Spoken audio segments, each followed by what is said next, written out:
I came home from deployment 5 days early, and the first thing I felt wasn't relief, it was unease. That quiet you only notice when something is wrong. The kind that presses against your ears and makes your instincts wake up before your mind does. The flight landed just after sunset. No call ahead. No message. I wanted it to be a surprise. I imagined the door opening, my son's feet pounding across the floor, the weight of him hitting my legs like it used to. I pictured his laugh, the way he always smelled faintly of soap and dirt and something sweet I could never name. Instead, the house was dark. I stood on the porch longer than necessary, duffel bag digging into my shoulder, key frozen between my fingers. In combat zones, silence means danger. Back home, I'd convinced myself it meant peace. That night it felt like neither. The lock clicked open. The door creaked the same way it always had. Inside, the air was stale. Cold. Empty in a way that had nothing to do with furniture. No shoes by the door. No backpack. No noise. I dropped my bag and walked through the rooms slowly, the way I'd been trained to clear spaces overseas. Kitchen. Living room. Hallway. My son's bedroom door was open. Bedmate. Too neat. His stuffed bear sat against the pillow, untouched. That's when the truth hit me, not like panic, but like gravity. He wasn't here. I checked my phone. No missed calls. No messages. I replayed my last conversation with my ex-wife in my head. Polite. Distant. She hadn't known I was coming back early. I hadn't wanted her to. I stepped back outside and walked across the street to my neighbor's house. Her porch light flicked on as I knocked. She opened the door halfway, concern already written on her face. "You're back early," she said. "Where's my son?" I asked. No greeting. No warmth. Just the question. She hesitated. That hesitation told me more than her words ever could. "They moved," she said quietly. "Her ex, she remarried. They're staying at her new husband's place. Out by the old farmland." Remarried. The word didn't hurt the way I expected. What hurt was the way it explained the silence. The missing shoes. The empty room. Did she say anything else? I asked. My neighbor shook her head. Just that it was temporary. Temporary. I thanked her, though I don't remember saying the words, and walked back to my truck. The engine turned over, headlights cutting through the dark. I drove without music, without thought, guided by an address and something tighter in my chest than fear. It was after midnight when I pulled onto the gravel road. Rain had started falling, thin at first, then harder, drumming against the windshield. The property sat back from the road, house dark except for a dim light near the barn. That's where I saw him. At first, my mind refused to make sense of the shape in the yard. Just a small figure, hunched low, barely visible through the rain. I parked crooked and stepped out into the cold, my boots sinking into mud. Then I ran. My son was on his knees. Hands tied behind his back. Head bowed like he was waiting for something to end. The rain soaked him completely. His shirt clung to his back. His shoulders shook, but he didn't cry. That broke something in me worse than if he had. "Hey," I said, my voice coming out wrong. Too loud. Too sharp. He looked up slowly.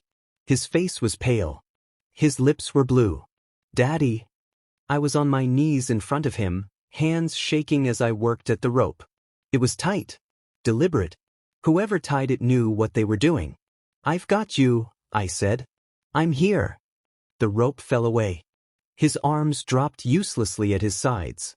When I tried to help him stand, his legs buckled. "How long?" I asked. He swallowed. "Since before dinner." I did the math without meaning to. 9 hours. In the rain. In the dark. Why? He looked down at the mud. "Stepdad said bad boys pray outside until God forgives them." Stepdad. I lifted him into my arms. He was lighter than I remembered. Too light. His head rested against my shoulder, his breath shallow. "I tried to be good," he whispered. I carried him to the truck, shielding his face from the rain. As I set him in the seat and wrapped my jacket around him, my hands trembled, not from the cold, but from the effort it took not to turn back toward the house. "Did he hurt you?" I asked. He hesitated. That pause told me everything. "Only when God was watching," he said. I closed my eyes. In the distance, the barn light flickered. Wind pushed the door just enough to make it creak open and closed. My son grabbed my sleeve. His fingers were weak, but the grip was desperate. "Daddy," he whispered, "don't go in the barn. Please." I looked at the dark shape standing behind the house, rain streaking down its sides, something moving inside that I couldn't see. Every part of me that had learned how to survive war wanted to walk toward it. Every part of me that mattered stayed with my son. I shut the truck door, climbed into the driver's seat, and locked the doors. Whatever was in that barn, it wasn't over. And I knew, with a certainty deeper than fear, that coming home early hadn't saved us. It had only changed what I was about to fight. I didn't drive right away.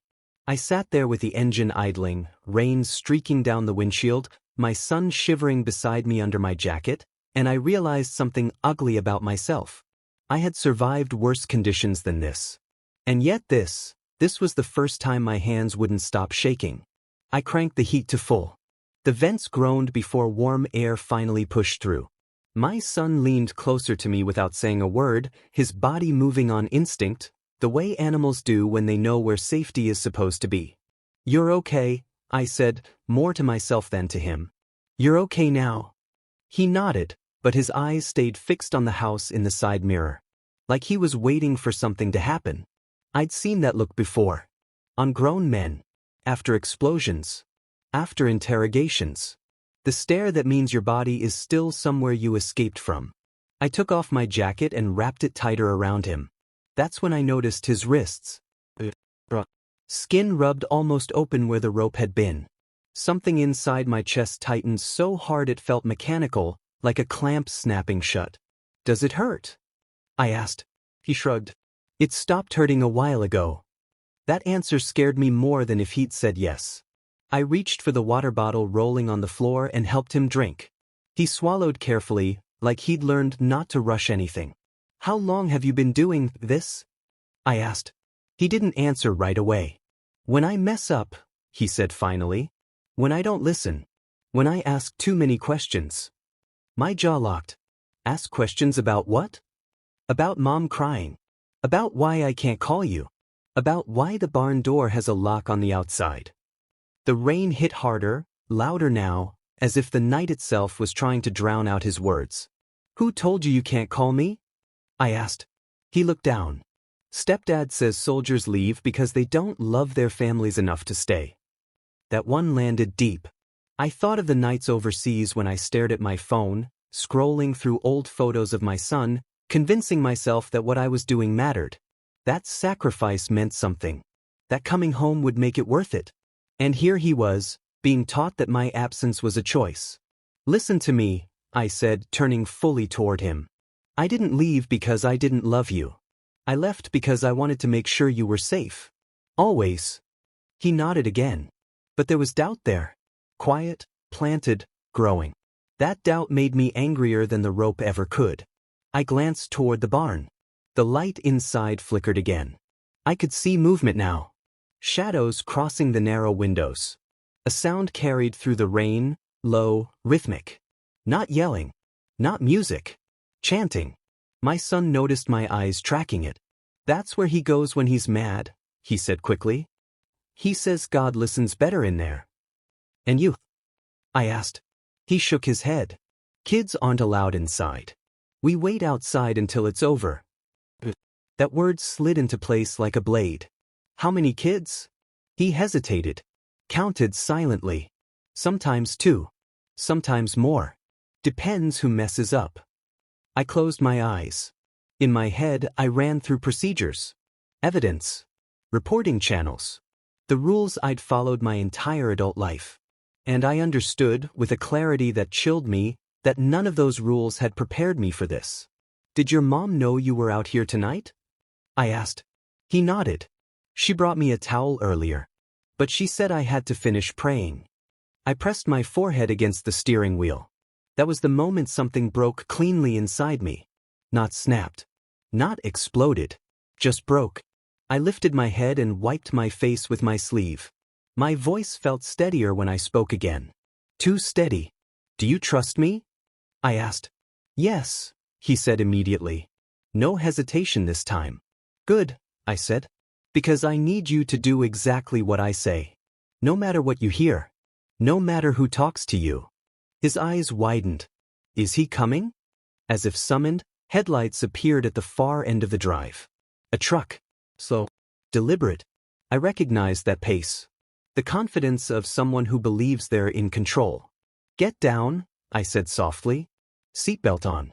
Don't look up unless I tell you to. I stepped out of the truck and closed the door quietly behind me. Rain soaked through my clothes instantly, but I barely felt it. My focus narrowed the way it used to before missions. The truck pulled closer and stopped. The door opened. My ex-wife's new husband stepped out, calm as a Sunday morning. He didn't look surprised to see me. That bothered me. You must be back early, he said. His voice was smooth. Practiced. Untie him, I said. He smiled. He's learning discipline. You tied a child in the rain, I said. For 9 hours. He chose disobedience, the man replied. Pain is how boys learn obedience. I took one step closer. You ever touch him again, I will make sure you never touch anyone. His smile didn't fade. Threats don't look good for custody. That word again. Custody. Like this was a negotiation. Behind me, the barn door creaked wider. The chanting grew louder. My son's voice floated from the truck, barely audible. Daddy. I didn't take my eyes off the man in front of me. Go back inside, I said. He tilted his head. You're emotional. That's understandable. But this is a family matter now. Family. I thought of my son's wrists. His shaking hands. The way he'd said it stopped hurting. No, I said quietly. This stopped being a family matter when you tied a child up like an animal. He stepped closer. Too close. Careful, he said. God watches how men handle anger. I leaned in just enough for him to hear me over the rain.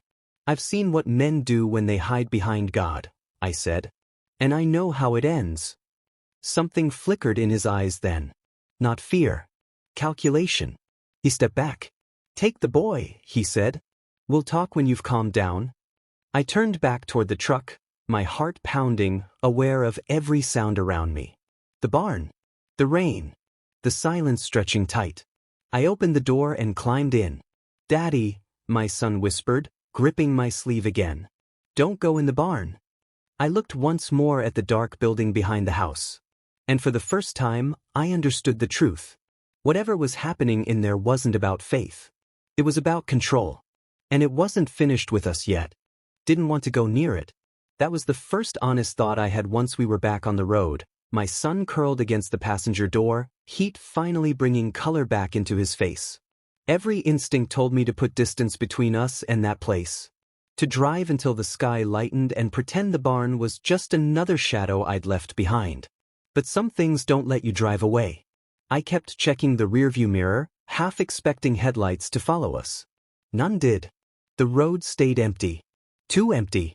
When I finally pulled over beneath a stand of trees, the rain softened into a steady whisper against the roof. Daddy? My son said quietly. I'm here, I said. You're not going back, right? I swallowed. Not tonight. That answer satisfied him enough to close his eyes. Mine stayed open. I watched the rain slide down the glass and listened to my own breathing until I understood what was happening inside me. Rage, definitely. But underneath both of those was something colder. Recognition. The barn didn't scare me because it was unknown. It scared me because it felt familiar. I'd seen places like that before. Different countries. Different languages. Same idea. Rooms where people justified cruelty by calling it necessity. Where rules replaced conscience. Where silence was treated as consent. I pulled back onto the road. I didn't take my son home. Not yet. Instead, I drove to the old motel on the edge of town, the one truckers used when the highway backed up. I carried him inside, signed the register with a fake last name out of habit, and tucked him into the bed closest to the wall. He fell asleep almost instantly. I didn't. I sat in the chair by the window and watched the barn in my mind. The way the light flickered. The chanting. The lock my son had mentioned. By dawn, I knew I was going back. Not because I wanted answers. Because I needed proof. I left my son with the motel clerk, an older woman who looked at him once and understood everything without asking. I told my son I'd be gone an hour. He nodded, trusting me in a way that felt undeserved. The road back felt shorter. The property looked different in daylight. Less ominous. More ordinary. That almost fooled me. The house was quiet. The barn wasn't. The door stood closed now, padlock hanging loose but visible. Mud tracked across the threshold. I stood there longer than necessary, listening. No chanting. Just movement. Metal against wood. A low voice. I opened the door. The smell hit first. Damp hay. Sweat. Something sour underneath. The interior was darker than it should have been, windows covered, light bulbs dimmed intentionally. I stepped inside. The barn wasn't a place for animals anymore. It was a place for control. There were ropes hanging from beams, not randomly, but measured. A circle of kneeling pads on the dirt floor, worn thin from use. Chalk markings on the wall. Words. Verses. Rules. I moved slowly, cataloging everything the way I'd been trained to. Evidence. Patterns. Purpose. Then I heard breathing that wasn't mine.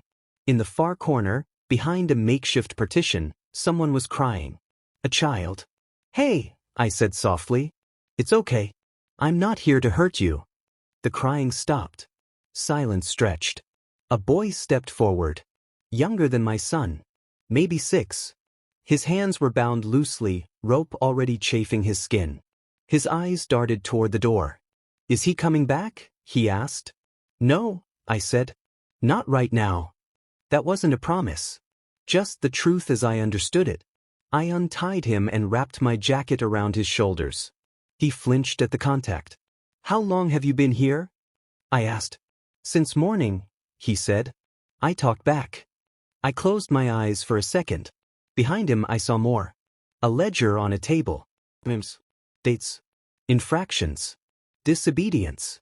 Lying. Questioning authority. The same words repeated over and over.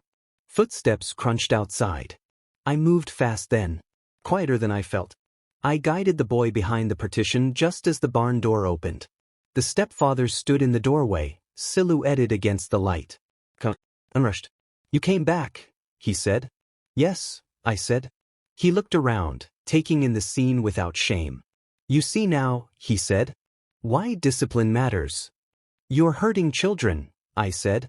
He shook his head. "I'm saving them." I stepped closer. "From what?" "From weakness," he replied. "From becoming men who think feelings matter more than obedience." I thought of my son's shaking hands. His blue lips. The way he'd learned to endure instead of ask for help. "You don't build strength this way," I said. "You build fear." Fear flickered across his face for the first time.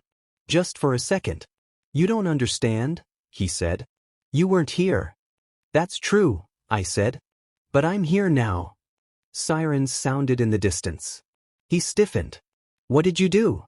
"What I should have done sooner," I said. The boy behind the partition clutched my sleeve. "I don't want to pray anymore," he whispered. I squeezed his hand. "You won't have to." As the sirens grew louder, I realized something that settled my heart in a way nothing else had.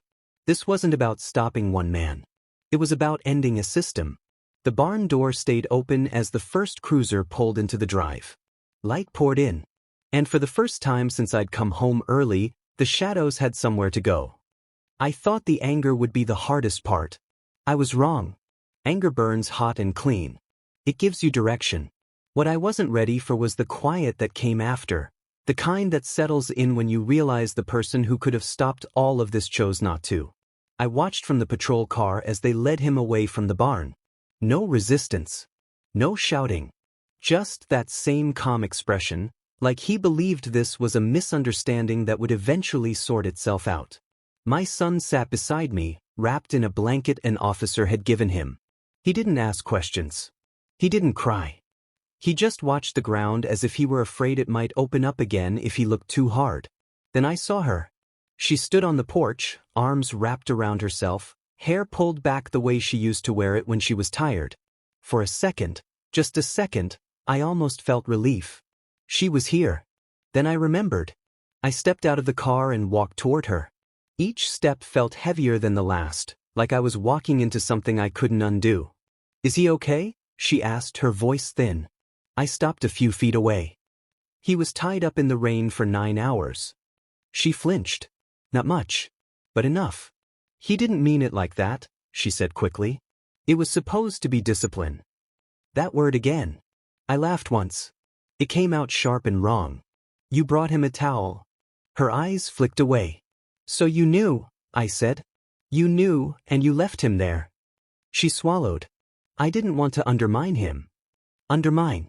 I stared at her, searching for the woman I used to know. The one who used to fight me over bedtime rules. The one who cried when our son scraped his knee. "When did you decide your comfort mattered more than our child?" I asked. She shook her head, tears finally forming. "You weren't here. I was alone. He helped me. He gave us structure. Faith. Fear," I said. "He gave you fear." She hugged herself tighter. "You don't understand what it's like to start over." I thought of the nights overseas when I started over every morning, convincing myself to put my boots on again. I thought of the loneliness I swallowed because I believed it was temporary. Purposeful. "I understand more than you think," I said. "What I don't understand is how you watched this happen." Her voice dropped. "He said it would make him strong." I closed my eyes. "Strong men don't kneel in the mud until they go numb," I said. "They learn when to stand." She wiped at her face. "What do you want from me?" The question stunned me. "I want you to tell the truth," I said. "To the police. To the court. To yourself." She hesitated. That hesitation was the answer. "They'll take him away," she whispered. "They'll say I failed as a mother." "You did," I said quietly. Not cruelly. Just honestly. The words landed between us and stayed there. Her shoulders sagged. I didn't think it would go this far. I looked past her at the house. The closed curtains. The locked doors. "It always goes this far," I said. "It just doesn't start there." An officer approached, clipboard in hand. "Sir, we'll need a statement." I nodded. Then I looked back at her. "They'll ask you too," I said. "What you say matters." She didn't respond. I went back to the car and knelt in front of my son. "Hey," I said softly. "Look at me." He did. "You didn't do anything wrong," I said. "None of this was your fault." He nodded, but his mouth trembled. "Mom said God was disappointed in me," he whispered. Something inside my chest cracked open. "God isn't disappointed in you," I said. "And neither am I."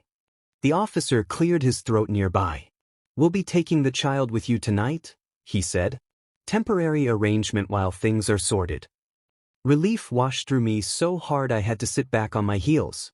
I signed papers I barely read. Gave statements that felt too small for what had happened.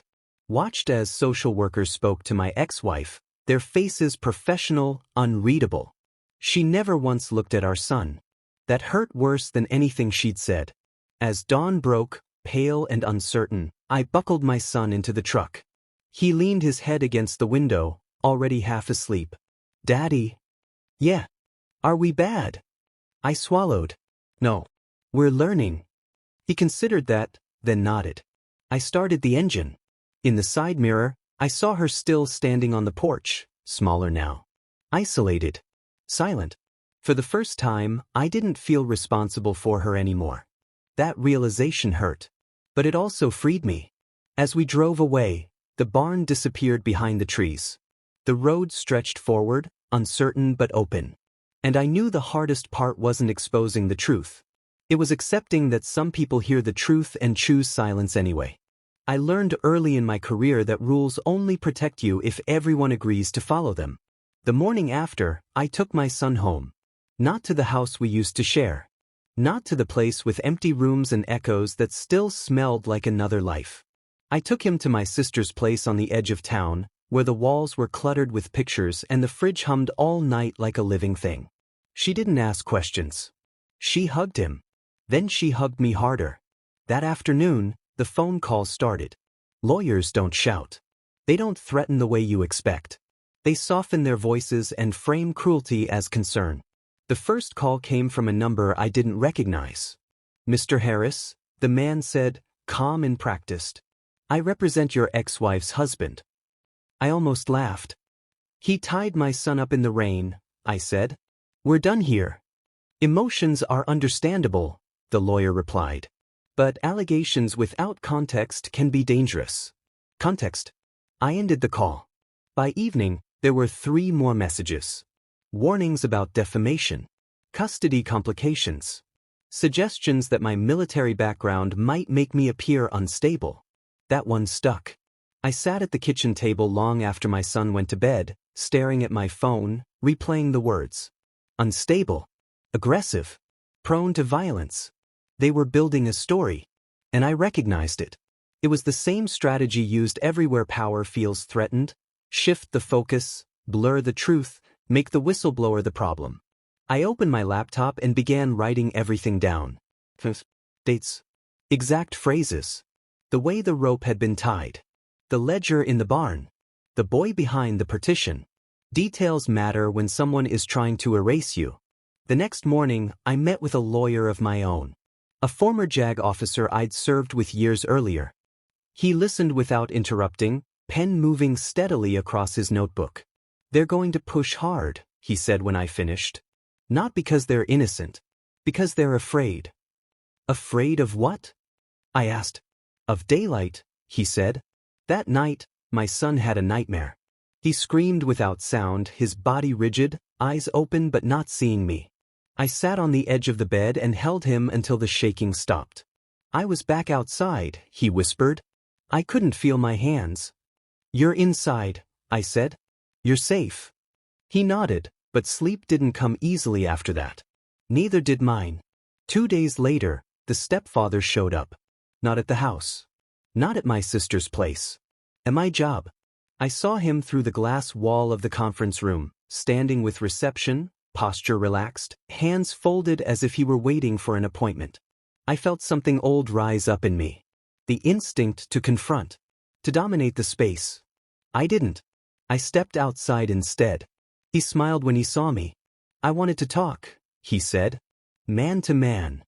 "There's nothing to talk about," I replied. He tilted his head. "You've complicated things. You abused my son." He exhaled slowly. "Discipline isn't abuse. You know that. You come from structure. Chain of command." He was trying to align himself with me. I didn't let him. "You tied a child up," I said. "You called it faith." He leaned closer. "You took him without permission." That word again. "You think the law will side with you?" he asked. "Against a married household? Against a church?" I met his eyes. "I think the truth doesn't care what side you're on." His smile thinned. "You should think about your future," he said. "Men like you don't do well when things get public." That was the threat. I took my phone from my pocket and held it up. "Everything you've said is recorded." For the first time, he looked uncertain. He stepped back. "Careful," he said. "You're letting anger drive." "No," I said. "I'm letting clarity drive." He left without another word. That night, I sat with my son at the kitchen table while he colored. I watched the way he pressed too hard with the crayon, the way he flinched when the door creaked. "Daddy," he said suddenly, "am I in trouble?" "No," I said immediately. Because he said if I told anyone, things would get worse. I set my coffee down carefully. "Listen to me," I said. "When someone tells you the truth is dangerous, it's because it's dangerous to them." He considered that. "Is he going to come back?" I took a breath. "He's going to try." That was the honest answer. Later, after my son was asleep, I stood in the backyard and looked up at the night sky. I thought about all the rules I'd lived by. The ones that kept me alive overseas. The ones that told me when to act and when to wait. None of them applied here. This wasn't a battlefield where lines were clear. This was a place where power hid behind paperwork and smiles. I pulled my phone out and opened the folder I'd created. Evidence. Statements. Recordings. I wasn't going to win this by force. I was going to win it by refusing to disappear. As I closed the folder, my phone buzzed. A message from an unknown number. You think you're protecting him. You're making it worse. I stared at the screen. Then I typed back. You don't get to decide that anymore. I turned the phone face down and went inside, locking the door behind me. The war had changed. And this time, I knew exactly what I was fighting for. There's a moment before every real decision where everything goes quiet. Not calm. Not peaceful. Just still. That's where I found myself 3 nights later, sitting alone in my sister's driveway, engine off, hands resting on the steering wheel long after the house lights went dark. My son was asleep inside. I could see his silhouette through the window, curled on his side, finally breathing evenly. That was the moment. Because once I made the choice, there was no undoing it. Up until then, I'd been reacting. Responding to calls. Saving messages. Letting the process dictate my pace. That's how they wear you down, by turning urgency into exhaustion, by making you wait until fear starts to feel reasonable. I wasn't going to wait anymore. I took my phone out and scrolled through the folder I'd built. Photos of the rope burns. Audio of his voice, calm and certain, talking about discipline. Notes from the boy in the barn, recorded by an officer whose hands shook as he wrote. Evidence. Enough to act. Not enough to guarantee protection. That was the truth no one wanted to say out loud. I went inside and stood in the doorway of my son's room for a long time. I watched the rise and fall of his chest. The way his fingers still curled, like he was holding onto something invisible. I thought about the word permission. How often I'd been told to wait for it. Wait for orders. Wait for clearance. Wait until it was official. And I understood, finally, that permission is a luxury children don't have. I stepped back into the hall and closed the door softly. Then I made the call. It rang once. Yeah, a familiar voice answered. It's late. I need you, I said. Not as a lawyer. As someone who understands what happens when systems fail. There was a pause. Tell me everything. I did. When I finished, he didn't rush to fill the silence. If you do this, he said carefully, they'll say you're unstable. That you're acting out of trauma. I know. And if you don't? I looked at my son's door. Then I leave him exposed. Another pause. Then do it right, he said. No shortcuts. No threats. Everything documented. I hung up feeling lighter than I had in days. Because the choice had been made. The next morning, I woke my son early. We're going on a trip, I said. His eyes widened. Like, away. For a little while. Is he going to find us? I knelt in front of him. No one is taking you from me. He searched my face, then nodded. I packed only what mattered. Clothes. Papers. Hard copies of everything I'd saved.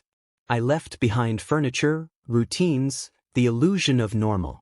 Before we left, I wrote a letter. Not angry. Not threatening. I described what I'd seen. What my son had endured.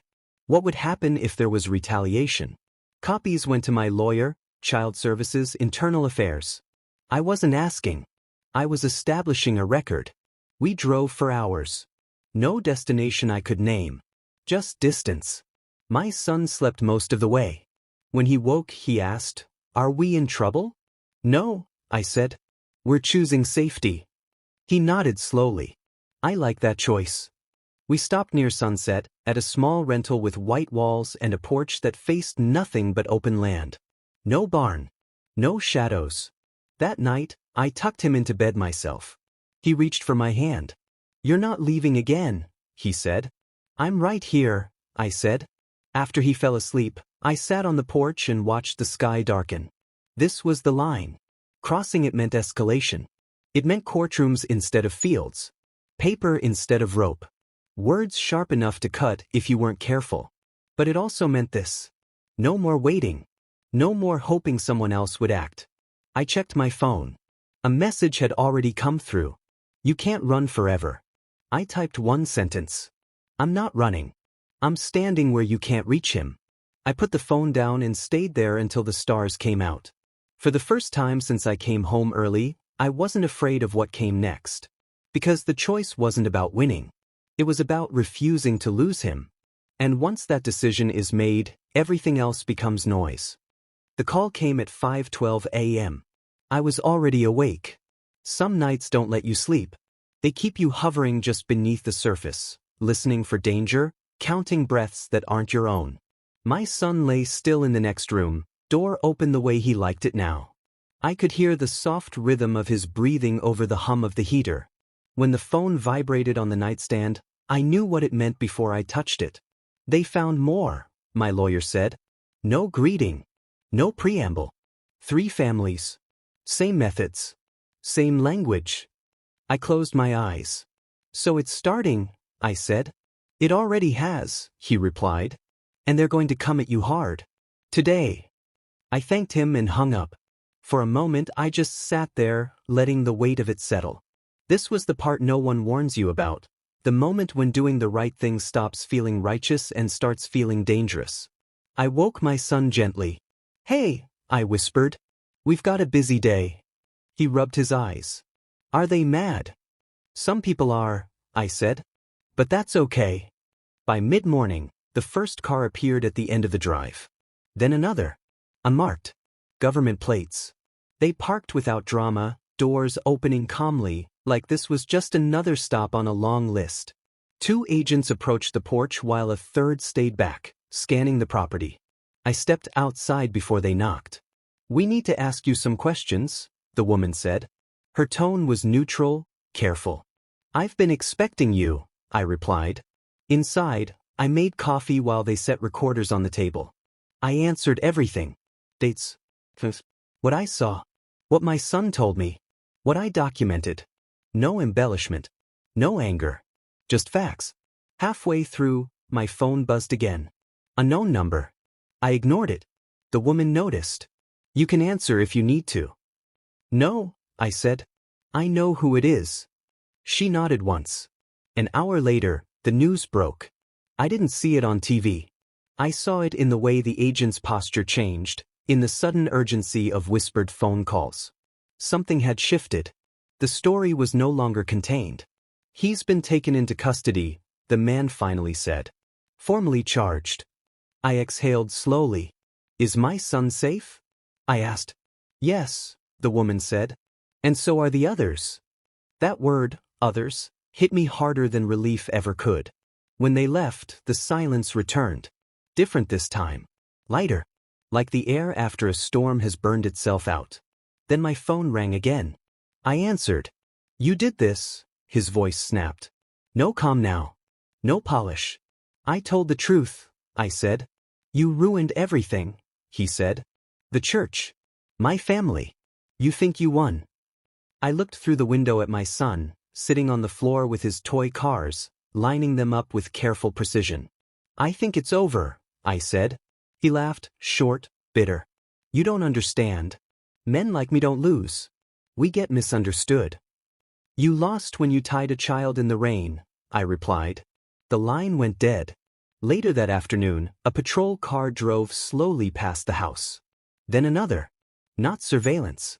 Protection. My son noticed. Are they here for us? He asked. They're here to make sure no one hurts you, I said. He thought about that. I like that.